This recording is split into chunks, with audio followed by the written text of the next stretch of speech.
Hello friends, नमस्ते। स्वागत है आप सभी का अनअकैडमी बीपीएससी यूट्यूब चैनल में। तो देखिए, बिहार का मैदान हम लोग डिस्कस कर रहे थे और बिहार का मैदान हमारा पार्ट 1 हो चुका है। ठीक है, पार्ट 1 हम लोग देख चुके हैं। ये हमारा पार्ट 2 है। और बिहार के मैदान को हम लोगों ने दो भागों में बांट करके रखा है, उत्तरी गंगा का मैदान और दक्षिणी गंगा का मैदान।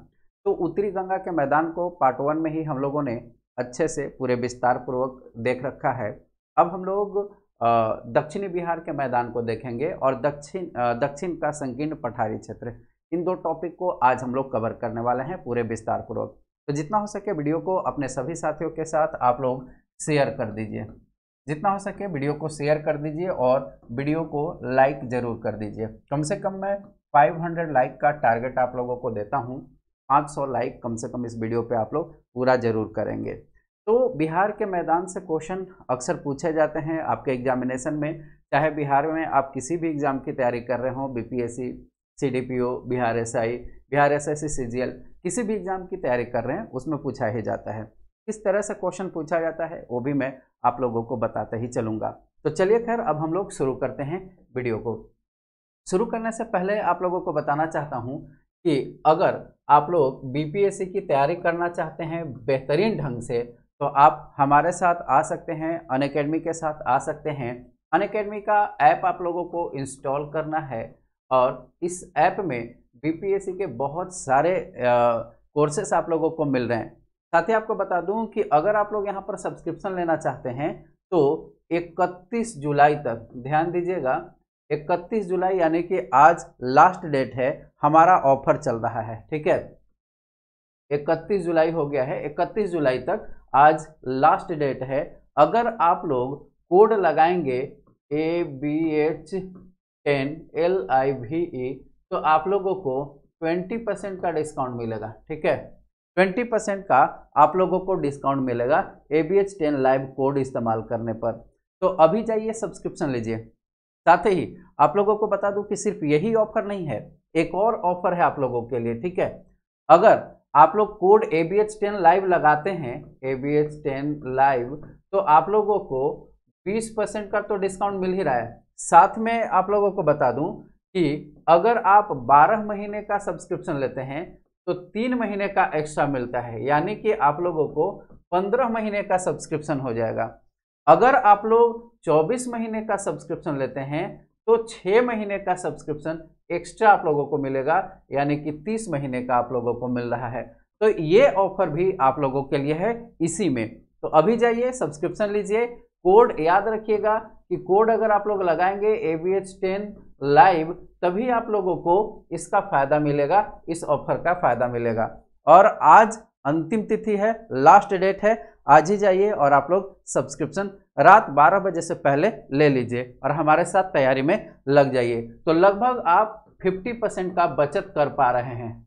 ओके, ये हमारा कोर्स नया स्टार्ट हुआ है 28 जुलाई से, जिसमें इतने सारे एजुकेटर आपको पढ़ा रहे हैं। मैं आप लोगों को इसमें पढ़ाऊंगा बिहार स्पेशल, बिहार जी के पूरे विस्तार पूर्वक मैं आप लोगों को पढ़ाऊंगा। साथ ही साथ मैं करंट अफेयर भी कवर कराऊंगा। ठीक है, बिहार स्पेशल और करंट अफेयर मेरे द्वारा पूरे डिटेल्स में कवर कराए जाएंगे। आप एक ही सब्सक्रिप्शन में BPSC prelims, mains, headmaster, CDPO, head teacher, Bihar SSC सचिवालय सहायक, इन सभी एग्जाम की तैयारी कर सकते हैं। ठीक है, तो आप यूपीपीएससी, यूपी ट्रिपल एस और बीपीएससी का कॉम्बो सब्सक्रिप्शन भी ले सकते हैं। चलिए, और हमारे टेलीग्राम ग्रुप को ज्वाइन कीजिएगा।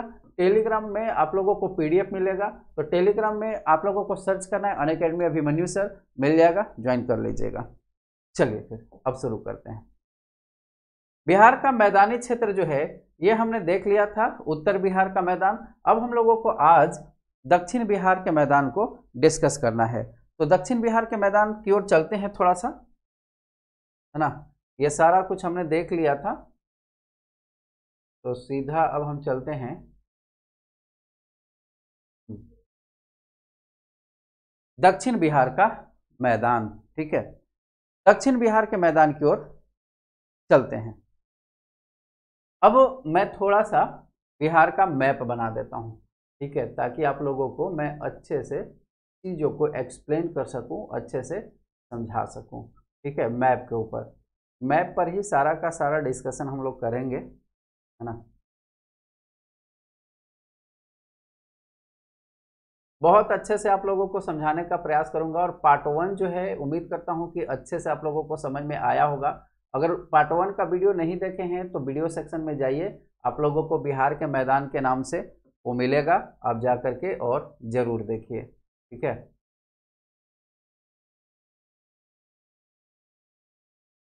चलिए बाबू, यहाँ पर आप जो देख पा रहे हैं ये है उत्तर बिहार का मैदान। ठीक है, नॉर्थ बिहार, और ये है साउथ बिहार का मैदान।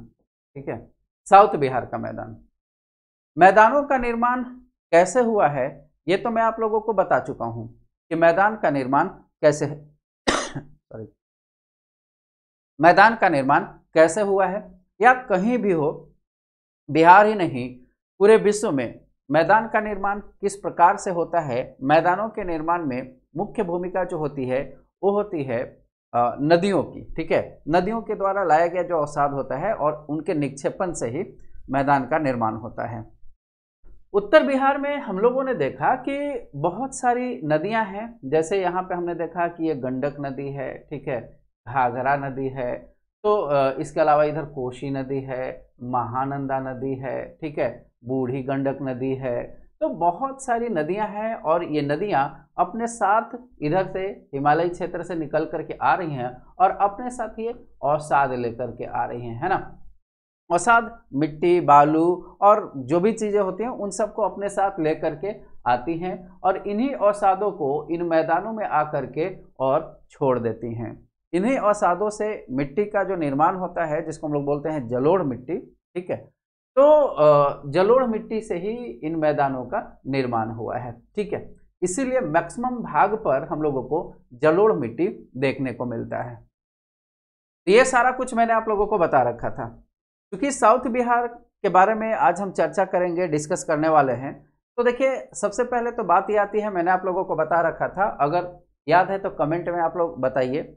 हाँ, एक चीज़ और कमेंट में आप लोगों को बताना है, जरूर बताइएगा, इसी फीडबैक के आधार पर आगे के क्लासेस और होंगे।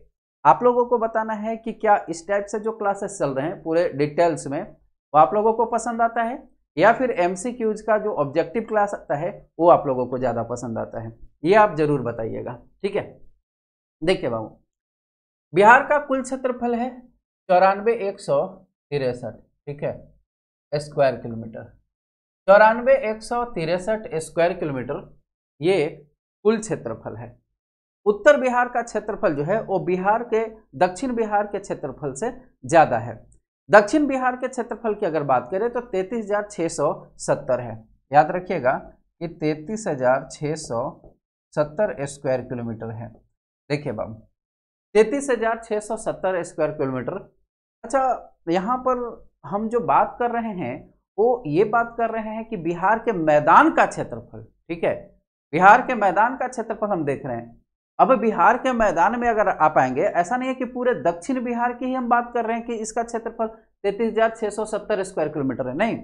दक्षिण बिहार में आप जाएंगे तो इधर तो पठार भी है। देखिए, ये जैसे कैमूर का पठार है ना, इधर भोजपुर का जो मैदान है इसमें इधर इधर रोहतास का पठार है। राजगीर में आप आएंगे तो यहाँ पर आप लोगों को पर्वत दिखेगा, तो पर्वत पठार भी है ना, पर्वत पठार भी है। इसके अलावा जब नदियां बहती हैं, ठीक है, जब नदी ऐसे बहती है बाबू, नदी जब ऐसे बहती है, तो जब नदियां ऐसे बहती हैं तो ये भी तो इतना स्पेस लेती है जमीन पर, है ना, वो भी तो इतना स्पेस लेती हैं। तो क्या ये मैदान है? नहीं, ये मैदान नहीं है, ये पानी वाला एरिया है। ठीक है, इसमें हम उत्पादन या किसी भी चीज का मतलब बुआई नहीं करते हैं यहाँ पर, तो कहीं ना कहीं इसने भी जगह ले रखा है। ठीक है, पर्वतों ने भी जगह ले रखा है, पठारों ने भी जगह ले रखा है, वन है, ठीक है, वन है, झील है, ठीक है, तो ये सब इन सब ऊंचावच ने भी कहीं ना कहीं जगह ले रखा है। तो ये सब तो मैदान नहीं है। तो सिर्फ मैदान की हम बात कर रहे हैं कि सिर्फ मैदान जो है वो 33,670 स्क्वायर किलोमीटर है। ठीक है, सिर्फ मैदान, न कि पूरा का पूरा दक्षिण बिहार इतना है। ठीक है, याद रखिएगा। बात ये आती है कि ये जो दक्षिण बिहार का मैदान है, मैं थोड़ा सा मिटाता हूं इसको।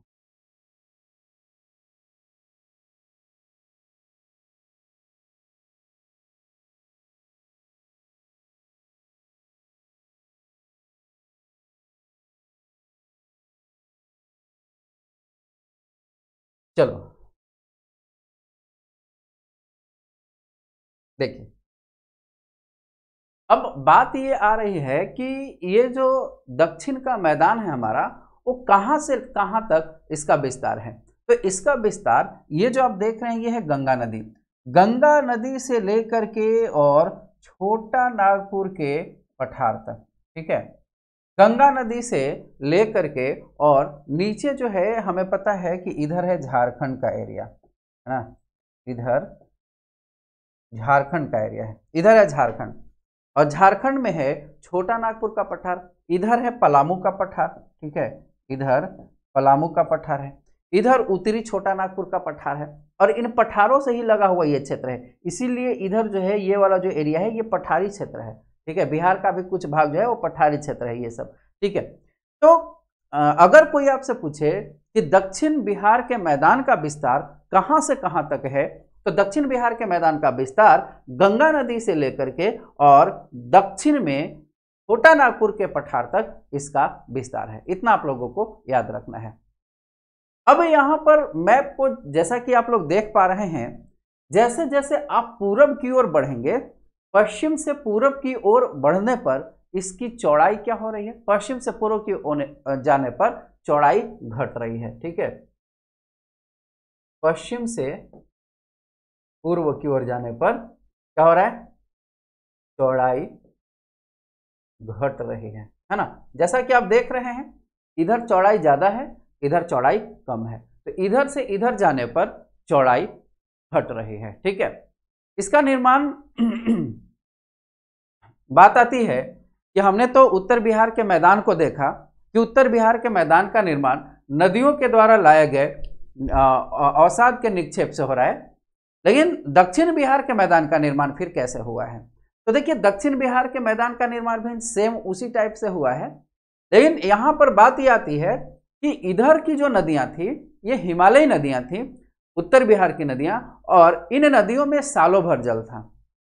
दक्षिण में अगर आप आएंगे तो इधर पठारी रीजन है, पठारी क्षेत्र है, तो इधर की जो नदियां ऐसे बहती हैं, जैसे अगर हम बात करें तो सोन नदी हो गई, है ना, सोन नदी, पुनपुन नदी, ठीक है, बहुत सारी नदियां हैं इस क्षेत्र में भी बहने वाली। तो ये सब जो नदियां, मुख्य नदी जो है वो सोन नदी है, दक्षिण बिहार की सर्व प्रमुख नदी यही सोन नदी है। अब ये जो सोन नदी है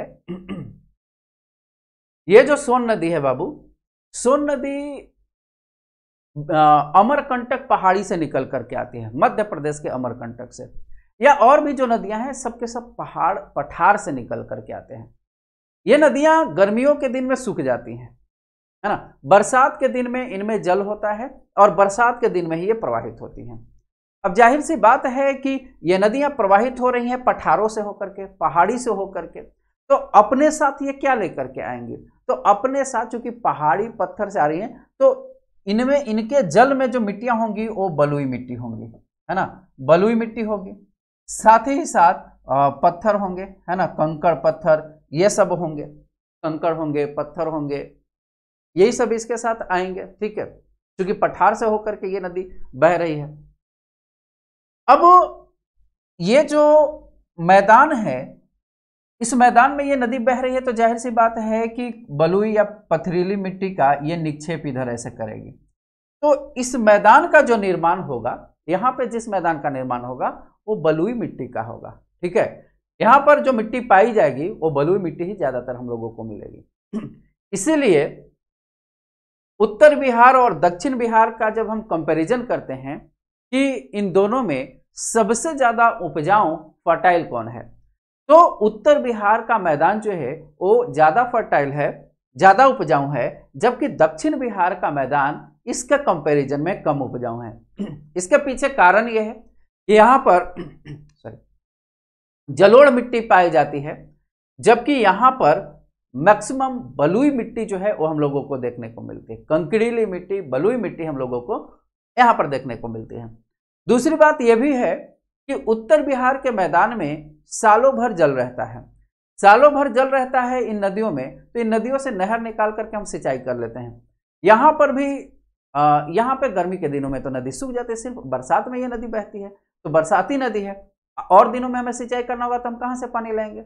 नहर अगर निकाल भी लेते हैं तो पानी कहाँ से लाएंगे? नदी में ही पानी नहीं है। तो सिंचाई की भी व्यवस्था अच्छी नहीं है। यानी कि दक्षिण बिहार का जो मैदान है वो पूरी तरह से भगवान के ऊपर डिपेंड है ना, भगवान को।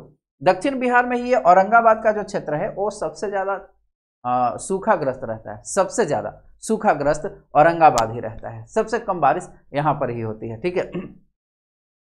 तो इन दोनों के कंपैरिजन में ये जो मैदान है वो कम फर्टाइल भी है, उत्पादन भी बहुत कम होता है। दक्षिण बिहार का जो मैदान है इसको भी हमने कई भागों में बांट रखा है, ठीक है। इसको एक और मैं लेता हूं, इसमें समझाने का प्रयास करता हूं आप लोगों को। पहले मैं इसको मार्क कर लेता हूं। दिखाई दे रहा है? नहीं दिखाई दे रहा है?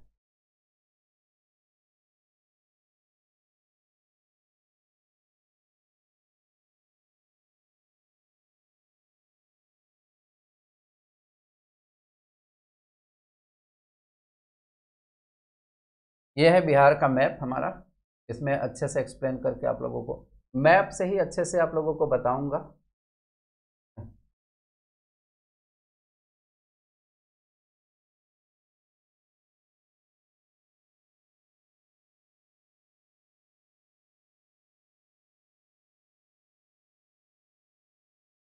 देखिए अभी आप लोगों को दिखाई दे रहा होगा, है ना, ये उत्तर का और ये दक्षिण का मैदान।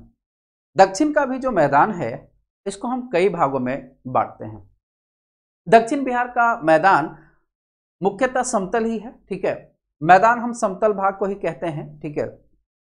तो मुख्यतः समतल ही है, लेकिन दक्षिण बिहार के मैदान में कहीं कहीं पे, जैसे गया में आप देखेंगे तो गया में बहुत सारी पहाड़ियां हम लोगों को देखने को मिलती हैं।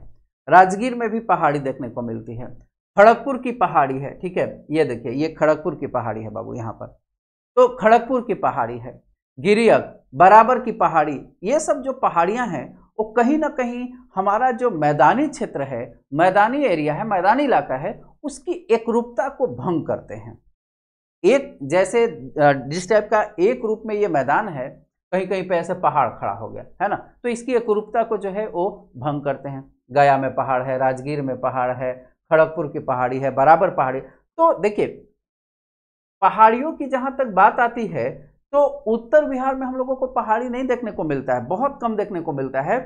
दक्षिण बिहार में ही पहाड़ी हम लोगों को ज्यादातर देखने को मिलता है। उत्तर बिहार में तो हम लोगों को ये जो शिवालिक का एरिया था, यहीं पर हम लोगों को कुछ जो है वो पर्वतीय क्षेत्र मिला था, हिमालय का ही ये रीजन था, ठीक है, ठीक है। बाकी जो है हम लोगों को नहीं मिला था। दक्षिण बिहार में ही ये हम लोगों को ज्यादा पहाड़ी देखने को मिलती है।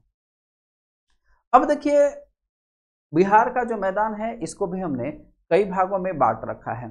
जैसे इधर अगर आप लोग आएंगे, दक्षिण पश्चिम में अगर आप लोग आते हैं तो ये वाला जो रीजन आप देख पा रहे हैं, ठीक है, ये वाला जो आप रीजन देख पा रहे हैं ये है भोजपुर का मैदान, ठीक है। ये वाला जो आप देख पा रहे हैं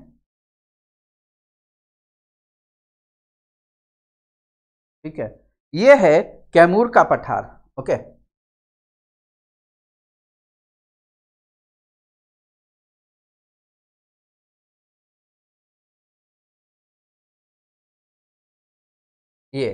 ये जो देख रहे हैं ये है मगध का मैदान, ओके। ये वाला जो रीजन आप देख पा रहे हैं, ये जो नीचे वाला क्षेत्र है ये दक्षिण का पठारी क्षेत्र, और ये जो आप देख पा रहे हैं ये है खड़गपुर की पहाड़ी। तो हमने बिहार को भी हमने बिहार के मैदान को भी कई भागों में बांट रखा है। एक है एक है भोजपुर का मैदान, मगध का मैदान, खड़गपुर की पहाड़ी, दक्षिण का पठारी क्षेत्र, कैमूर का पठार। ठीक है, तो इतने भागों में लगभग हम लोगों ने इसको बांट रखा है। इतना समझ में आ गया? चलिए अब हम इसके बारे में देखेंगे। जैसे मगध का मैदान है, इन सब के बारे में अभी हम लोग देखने वाले हैं। अच्छे से इसको मैं अभी आपको समझाऊंगा। ठीक है,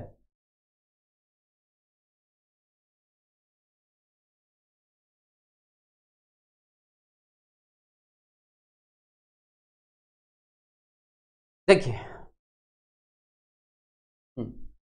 अभी हम चूंकि बाबू नदियों की बात कर रहे थे। जैसे एक नदी है, ठीक है, और ये जा करके ऐसे गंगा में मिल जा रही है, इसका नाम है सोन नदी। ठीक है, ये मान लिया कि है सोन नदी। अब ये जो सोन नदी है, ठीक है, दक्षिण बिहार की नदियों के निक्षेप से प्राकृतिक तटबंध का निर्माण हुआ है। अब बात ये आती है कि प्राकृतिक तटबंध क्या होते हैं। जैसे हम लोग बांध का निर्माण करते हैं, तटबंध। जैसे ऐसा समझने का प्रयास कीजिए कि यहाँ पर आपका खेत है, ठीक है, ये आपका है खेत और इसकी सिंचाई करनी है आपको। ठीक है, इसकी सिंचाई करनी है। यहाँ पर जो है आपका बोरिंग है ना, मतलब कि वाटर, पानी का सोर्स यहाँ पर है, जो भी है बोरवेल है या कुआं है। अब यहाँ से पानी जो है वो यहाँ आपको खेतों तक लेकर के जाना होता है। तो इसके लिए हम लोग क्या करते हैं कि एक ऐसे गड्ढा टाइप का ऐसे खोद देते हैं, ठीक है, और ऐसे दोनों तरफ हम बांध ऐसे बना देते हैं, है ना, और बीच से ऐसे पानी गुजरता है, पानी ऐसे जा करके और हमारे खेतों तक पानी जाता है। ऐसे ही होता है, यानी कि हम लोगों ने पानी के रास्तों को बनाया, पानी के रास्ते को बनाया कि यहाँ से पानी हमें यहाँ ले जाना है।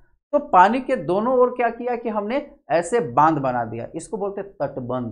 ठीक है, इसी को बोला जाता है, इसको हम लोग बोलते हैं तटबंध।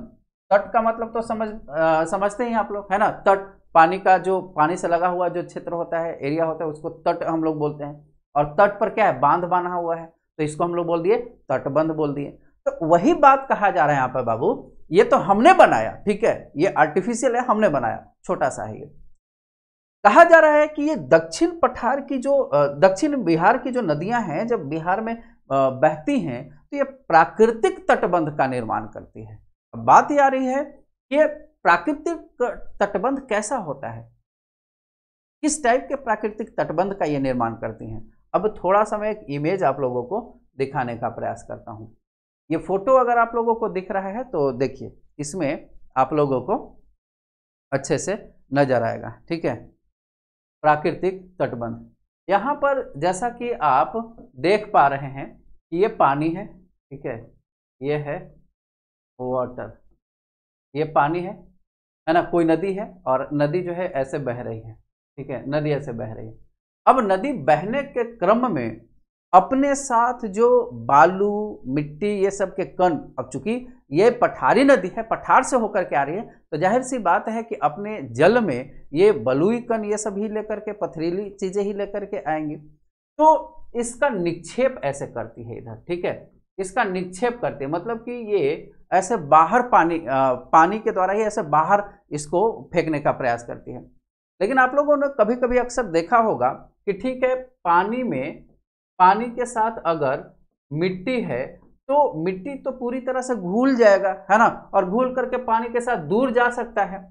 लेकिन ये कंकड़, बालू, पत्थर, ये सब जो है वो ज्यादा दूर नहीं जाएंगे। ठीक है, एक ही जगह जमा हो जाएंगे और जो आएगा इसी में फंस करके इधर ही रह जाएगा। ठीक है, तो ऐसे जमा होते होते, ठीक है, ऐसे जमा होते होते और एक बांध का ये निर्माण कर लेते हैं। ठीक है, ऐसे जमा होते होते किनारों पर ही एक बांध का निर्माण कर लेते हैं ये।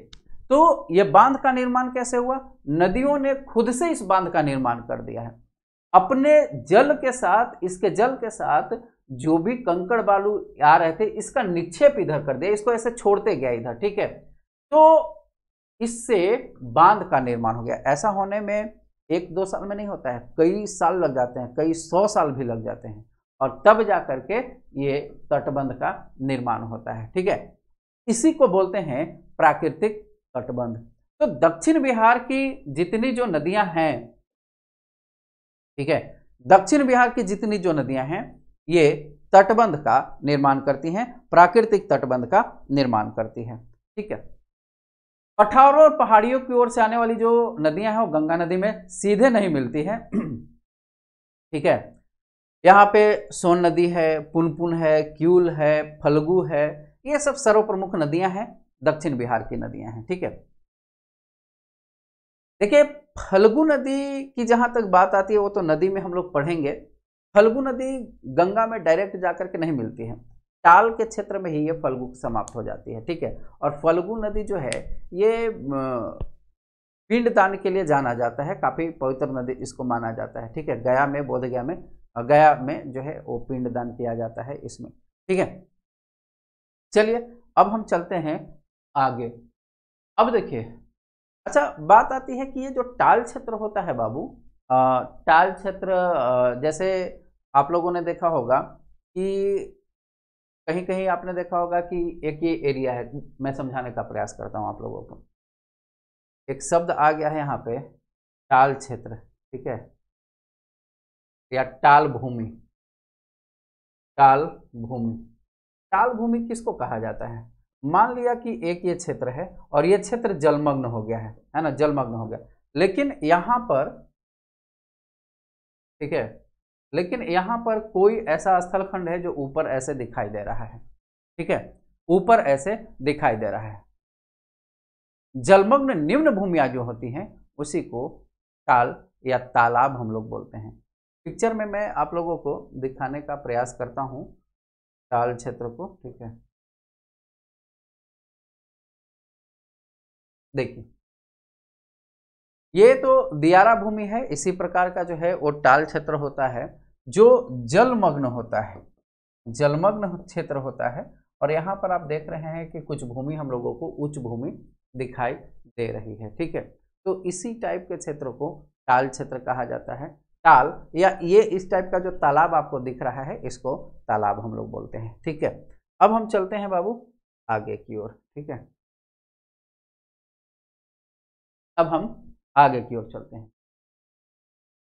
पटना से भागलपुर तक का जो एरिया है, यहाँ पटना है, और पटना से भागलपुर तक कहा ऐसा जाता है कि टाल क्षेत्र है, लगभग 25 किलोमीटर चौड़ी टाल है। ठीक है, जैसे मोकामा टाल है, सिंघोल टाल है, बढ़िया टाल है, मोर टाल है, काबर टाल है, ये सब टाल हम लोगों को देखने को मिलते हैं। ठीक है, एक चीज और याद रखिएगा कि विश्व का सबसे बड़ा टाल जो है वो मोकामा में है। ठीक है, विश्व का सबसे बड़ा टाल, विश्व का सबसे बड़ा टाल, ठीक है, टाल क्षेत्र जो है ये मोकामा में है, मोकामा टाल। अच्छा बात ये आती है बाबू कि ये जो मोकामा टाल है, इस टाल का निर्माण किन नदियों के द्वारा होता है? तो इस टाल का निर्माण क्यूल और हरोहर नदी के द्वारा होता है। ठीक है, क्यूल और हरोहर। ठीक है, क्यूल और हरोहर नदियों के द्वारा होता है। ठीक है,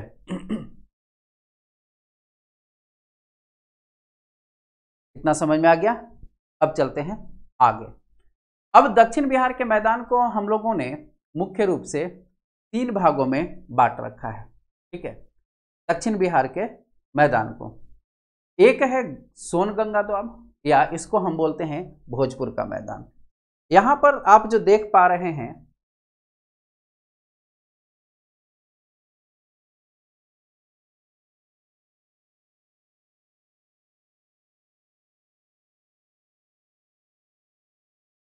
एक मिनट में इसको और हाईलाइट कर देता हूं ताकि अच्छे से समझ में आए आप लोगों को।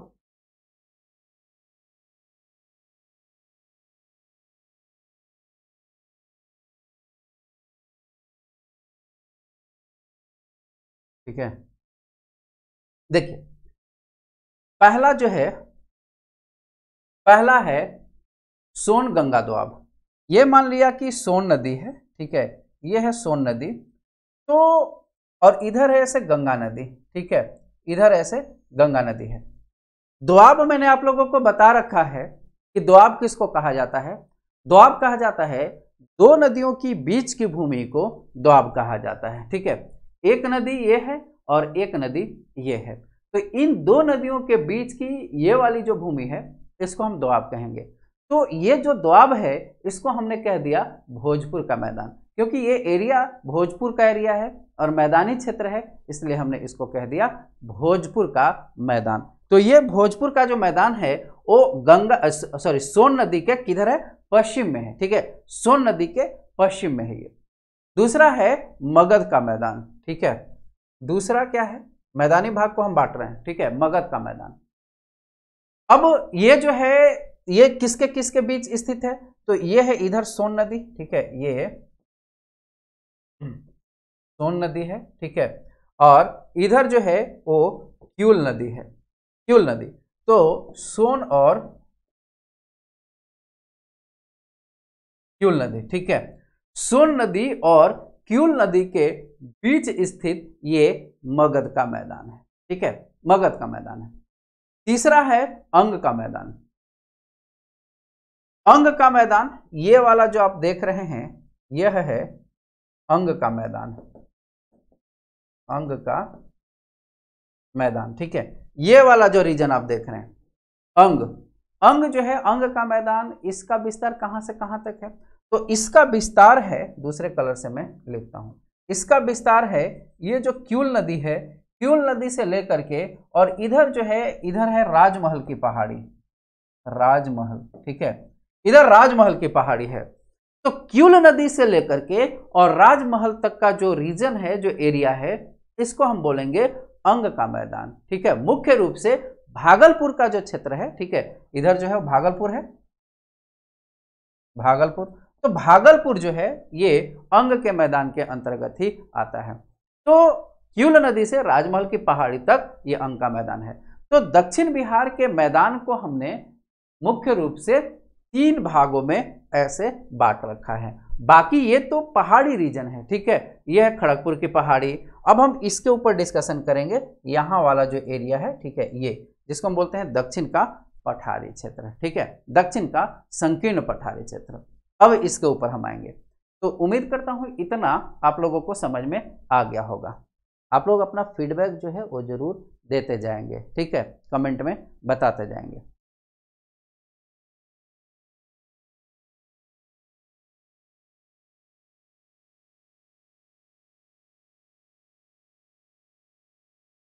देखिए अब हम चलते हैं दक्षिण का संकीर्ण पठारी क्षेत्र, ठीक है। बात आती है संकीर्ण का मतलब, सबसे पहले समझिए, पठारी तो आप समझ रहे हैं प्लेट्यू एरिया है ना, संकीर्ण का मतलब हुआ नैरो, ठीक है, नैरो एरिया, ठीक है, नैरो मतलब कि बिल्कुल पतला सा, दक्षिण में बिल्कुल नैरो एरिया, पतला सा, ठीक है, कैसा रीजन है, पठारी रीजन है, ठीक है, दक्षिण क्षेत्र में है। अब मैं बड़ा सा मैप में दिखाता हूं आप लोगों को, देखिए अब इस पठारी प्रदेश का विस्तार पश्चिम में कैमूर जिला से लेकर के और पूर्व में मुंगेर तक है, ठीक है। यहाँ पर आप देखिए कि ये दक्षिण में अगर हम देखें तो ये जो बिहार है, बिहार का ये वाला जो एरिया है वो कैमूर का पठार है, ठीक है। इधर जो देख रहे हैं ये पठारी रीजन है, दक्षिण का संकीर्ण पठारी क्षेत्र है ये, ठीक है, ये खड़गपुर का पठार, अभी जैसा कि मैंने आप लोगों को दिखाया, ठीक है। तो कैमूर का पठार और खड़गपुर की पहाड़ी, ठीक है। दक्षिण का पठारी प्रदेश का विस्तार कहां से है, कैमूर जिला से लेकर के मुंगेर और बांका तक, ठीक है, कैमूर से लेकर के मुंगेर और बांका तक इसका विस्तार है, ठीक है। यह प्रायद्वीपीय भारत के पठार का बाहरी हिस्सा है, ठीक है। और कहा ऐसा जाता है कि बिहार का ये बहुत ही पुराना प्राचीनतम भूखंड है। यह काफी कठोर चट्टानों से बना हुआ है और इसमें कौन कौन से जिला आते हैं, बांका, मुंगेर, जमुई, नवादा, औरंगाबाद, रोहतास, कैमूर, ये सब जिला जो है इसमें आता है, ठीक है। अब इसको भी हम लोगों ने दो भागों में बांट रखा है, ठीक है। एक है कैमूर का पठार और एक है खड़गपुर की पहाड़ी, ठीक है। अब कैमूर के पठार की अगर हम बात करें, ठीक है, कैमूर के पठार की बात करें तो यह बिहार के दक्षिण पश्चिम में स्थित है। इस मैप में, ये मैप आप लोगों को दिख रहा है, हाँ थोड़ा सा धुंधला नजर आ रहा है ना, चलिए रीजन में बना देता हूँ।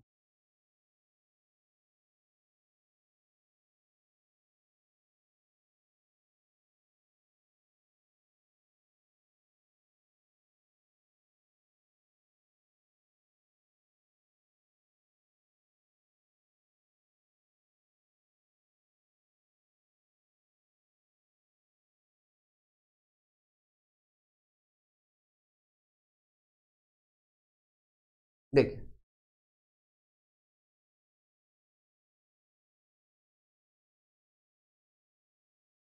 ये वाला जो आप देख पा रहे हैं, ठीक है, ये जो एरिया आप देख रहे हैं, ठीक है, ये है कैमूर का पठार।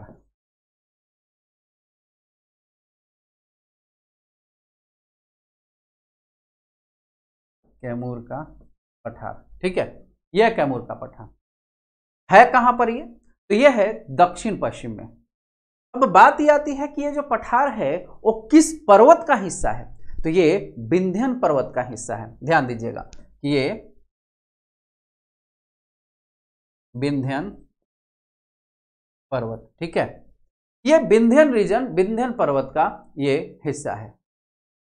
इसी कैमूर के पठार को रोहतास का पठार भी कहा जाता है, क्योंकि कैमूर का पठार जो है ये इधर रोहतास तक ऐसे इसका विस्तार है, ठीक है। तो इसलिए इसको हम कैमूर का पठार या हम इसको रोहतास का पठार भी कहते हैं। तो ध्यान दीजिएगा, अलग अलग नहीं है, दोनों एक ही है। बात ये आती है कि ये जो विंध्यन पर्वत है या ये जो पठार है, कहां से शुरू होकर कहां तक इसका विस्तार है? तो इसका विस्तार है जबलपुर से लेकर के, ठीक है। इसके विस्तार की अगर हम बात करें तो इसका विस्तार कहां से कहां तक है? तो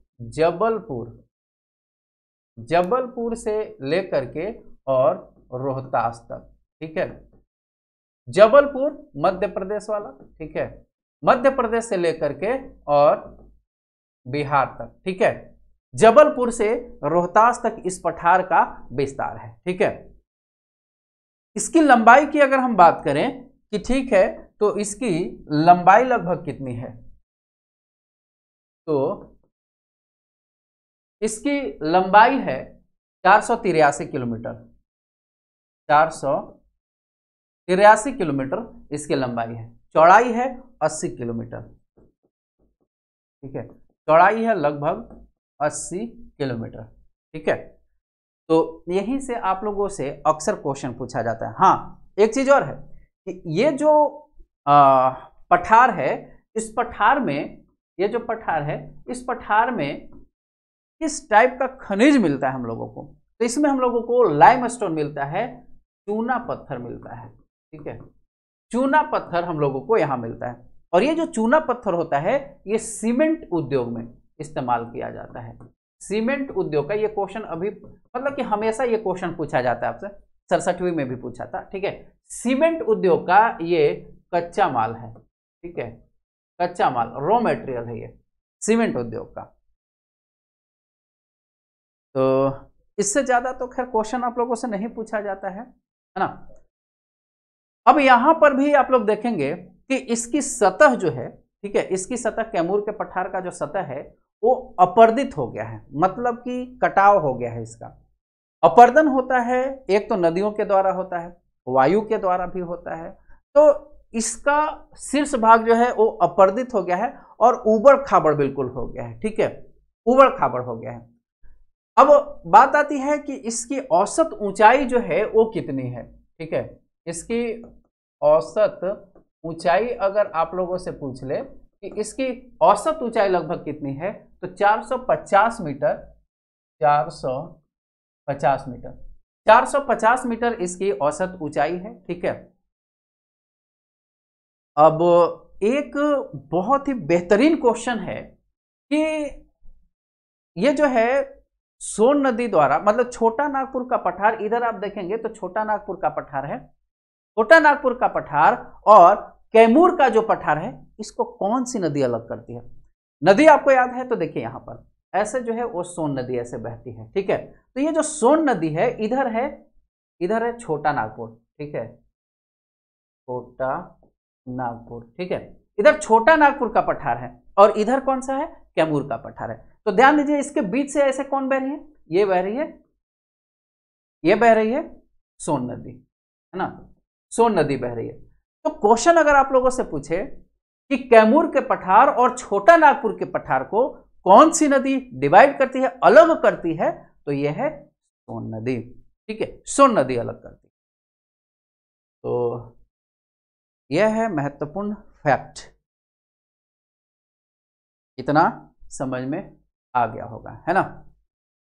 अब हम थोड़ा सा चलते हैं खड़गपुर की पहाड़ी की ओर, ठीक है, देखते हैं दूसरा मैप अगर है तो अच्छा, मैप नहीं है।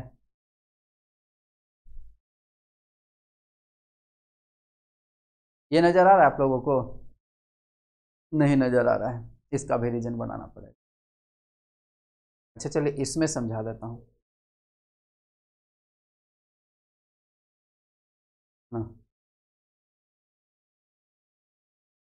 देखिए यह है खड़गपुर की पहाड़ी, इसी में आप लोगों को समझा देता हूँ, ठीक है। खड़गपुर हिल्स इसको कहा जाता है, और मैप है,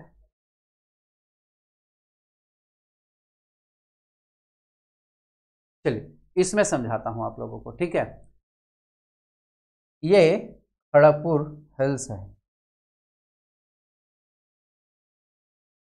खड़गपुर की पहाड़ी है ये, है ना, खड़गपुर की पहाड़ी है। अच्छा इसकी औसत ऊंचाई अगर पूछे, ये जो पहाड़ी है इसकी औसत ऊंचाई कितनी है? तो इसकी औसत ऊंचाई है 510 मीटर, 510 मीटर, ठीक है। ये कोडरमा पठार के उत्तर पूर्व में स्थित है, याद रखिएगा, ये जो है कोडरमा पठार, कोडरमा है झारखंड में, ठीक है, इधर झारखंड का क्षेत्र है, झारखंड का एरिया है। तो झारखंड के उत्तर और पूर्व एरिया में, ठीक है, उत्तर पूर्व एरिया में ये स्थित है, ठीक है, कोडरमा पठार के उत्तर पूर्व में, ठीक है, उत्तर पूर्व में इसका विस्तार है। इसका विस्तार पूरब में बांका से दक्षिण में जमुई तक है, ठीक है। इधर जो बांका का एरिया है, बांका से लेकर के और दक्षिण में इधर जमुई का एरिया है, ठीक है, जमुई का एरिया है। तो बांका से लेकर के और जमुई तक इसका विस्तार है। बात यह आती है कि इसमें जो चट्टान पाई जाती है, ठीक है, इसमें जो चट्टान पाई जाती है वो किस प्रकार की चट्टान पाई जाती है? तो इसमें धारवाड़ प्रकार की, ठीक है, इसमें किस प्रकार की चट्टान पाई जाती है? तो धारवाड़ प्रकार की चट्टान इसमें पाई जाती है, जिसमें स्लेट, क्वार्टजाइट, बॉक्साइट, अभ्रक, ये सब हम लोग साथ ही बालू पत्थर, ये सब खनिज जो है वो हम लोगों को यहां से देखने को मिलते हैं, ठीक है। तो ये है खड़गपुर की पहाड़ी, बाकी तो हम लोगों को ज़्यादा इसके बारे में नहीं जानना है। सो बताइए आप लोग कि आप लोगों को कैसा लगा ये सेशन। अच्छा लगा होगा तो लाइक ज़रूर कर दीजिएगा आप लोग, और इस तरह के और भी सेशन हमारे आते रहेंगे, ठीक है। तो ये बिहार का मैदान हमारा समाप्त हुआ, और आप लोग कमेंट में थोड़ा सा मुझे ज़रूर ये बताइए कि क्या आपको इसी टाइप का सेशन चाहिए या MCQ वाला सेशन चाहिए, ऑब्जेक्टिव क्वेश्चन का सेशन आप लोगों को चाहिए। आप लोग थोड़ा सा बता दीजिएगा, ठीक है, कमेंट में, ताकि उस कमेंट के आधार पर ही मैं आगे का वीडियो जो है वो तय करूँगा। तो जैसा कि शुरू में भी मैंने आप लोगों को बताया है कि आज लास्ट डेट है ऑफर का। अगर आप लोग BPSC की तैयारी करना चाहते हैं बेहतर ढंग से, तो आप अनअकैडमी को ज्वाइन कीजिए, और आज ऑफर है, 31 जुलाई तक ही ऑफर है, 20% का डिस्काउंट मिल रहा है, साथ में एक्स्ट्रा अगर 12 महीने का लेते हैं सब्सक्रिप्शन आप लोग, ठीक है, 12 महीने का सब्सक्रिप्शन ले रहे हैं तो 3 महीने का आप लोगों को एक्स्ट्रा मिल रहा है 24 महीने का ले रहे हैं तो 6 महीने का ले रहे हैं, 6 महीने का एक्स्ट्रा आप लोगों को मिल रहा है। तो ये ऑफर आज रात 12 बजे से पहले समाप्त हो जाएगा, ठीक है, 12 बजे खत्म हो जाएगा। इससे पहले आप लोग सब्सक्रिप्शन ले लीजिए, लेकिन आप लोगों को इसके लिए एक कोड इस्तेमाल करना होगा, ठीक है।